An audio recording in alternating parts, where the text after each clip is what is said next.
श्रीराम जय राम जय जय राम, श्रीराम जय राम जय जय राम. आपण ऐकत आहोत गोंदावलेकर महाराजांची प्रवचने. 6 मार्च. वासनेचे प्राबल्य.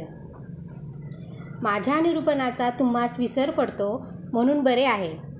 एखादी गोष्ट चांगली आहे आणि ती मिळाली तर सुखप्रद होईल ह्या गोष्टीची आठवण असूनही आपण ती मिळवण्यासाठी प्रयत्न करीत नाही, हे अगदी अयोग्य आहे. हे पापच आहे. जर आपल्याला समजलेच नाही तर ते न करण्यात पाप नाही, परंतु समजूनही न करण्यात अत्यंत पाप आहे. खरे म्हणजे प्रयत्न करणे हे आपल्या हातात आहे. आपण ऐकतो की अंतकाळी जी मती तीच गती. मृत्यूसमयी जशी वासना धरावी त्याप्रमाणे आपल्याला पुनर्जन्म प्राप्त होतो. तेव्हा वासनेतच आपला जन्म आणि वासनेतच आपला अंत. असे असताना तिला दूर कशी करता येईल? एखादा मनुष्य काळा असेल तर त्याला आपले काळेपण काही घालवता येत नाही. त्याप्रमाणे वासना असणे हा मनुष्याचा एक सहज गुण आहे. तो त्याला पालटता येत नाही. तर मग आम्हाला वासनेतून कधीच मुक्ती होता येणार नाही का? मनुष्याच्या ठिकाणी इतर प्राणीमात्रांपेक्षा जर काही वेगळे असेल तर ते चांगले काय आणि वाईट काय हे कळण्याची बुद्धी. आपण कळून सवरूनही वासनेला, अहमपणाला आधार देतो. इथेच आपले चुकते.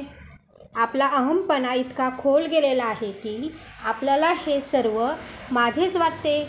माझी बायको, माझी मुले, माझे घर, माझे माझे म्हणून किती सांगावे. त्या माझेपणामुळेच अहमपणा वाढीला लागून सर्व काही आपल्या मनाजोगते, आपल्याला सुख देणारे हवेसे वाटू लागते आणि दुःख अगदी नकोसे वाटते. अर्थात जगात कोणालाच नुसते सुख मिळत नाही.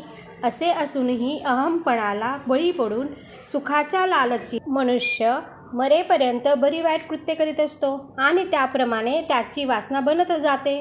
वासना म्हणजे अभिमान, म्हणजेच मीपणा. अशा रीतीने अहमपणात जर वासनेचे मूळ अधिष्ठान आहे तर तो नको का घालवायला? खरोखरच मनुष्याचा अहमपणा इतका खोल मुरलेला आहे की त्याचे निर्मूलन करायला तसेच सूक्ष्म अस्त्र पाहिजे. नामा इतके प्रभावी आणि सूक्ष्म अस्त्र दुसरे कोणतेच नाही. ते परमेश्वराच्या अगदी जवळचे आहे. परंतु एवढे असूनही आपण ते आवडीने निष्ठेने घेत नाही. आम्हाला सर्व काही समजते, परंतु नामस्मरण करण्याचा आळस आपल्यात भरलेला आहे.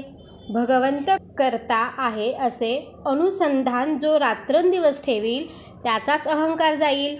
हे ध्यानात ठेवून आपण भगवंताचे नाम घ्यावे. मनाने भगवंताचे होणे हे भक्तीचे मर्म आहे.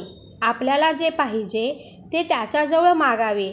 मागितलेली वस्तू भगवंत देईल किंवा न देईल. वस्तू दिली तर बरेच झाले, पण आपण मागितलेली वस्तू भगवंताने दिली नाही तर ती देणे आपल्या हिताचे नव्हते असे खरे मनापासून वाटावे. ही भावना वाढण्यासाठी भगवंत दाता आहे असे लक्षात ठेवून शक्य तितके नामस्मरण करावे. जो नामात राहिला त्याचा वासनाक्षय झाला. श्रीराम.